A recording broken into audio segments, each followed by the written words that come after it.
పరిశుద్ధుడైన దేవునికి మహిమ కలుగునుగాక. ప్రియ స్నేహితులందరికీ దివ్య వాక్యోదయం. ఈనాటి పాఠ్యభాగము 2వ దినవృత్తాంతముల గ్రంథము 5:7. మరియు యాజకులు యెహోవా నిబంధన మందసమును తీసుకుని గర్భాలయమగు అతి పరిశుద్ధ స్థలమందు కెరూబుల రెక్కల క్రింద దానిని ఉంచిరి. చాలా కాలం తర్వాత ఇశ్రాయేలీలు పరిశుద్ధ వాగ్దాన భూమిని స్వతంత్రించుకున్నారు. దేవుడు పరిశుద్ధ పర్వతాన్ని వారికి చూపించాడు.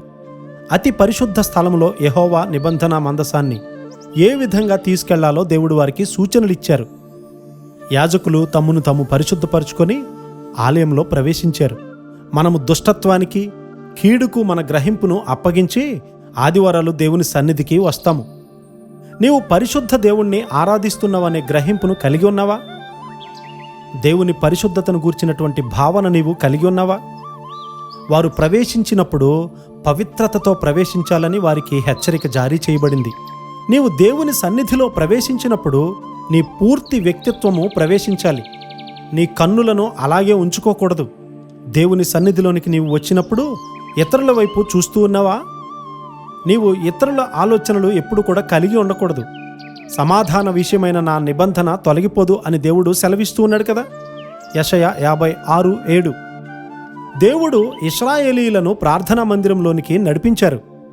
ఆయన రక్షణ తరతరముల వరకు ఉంటుంది. నిత్యము నిలిచే ఆయన సన్నిధిని వారికి కనుపరచాలని ఆశిస్తూ ఉన్నాడు. మనము దేవునితో జతపని వారము.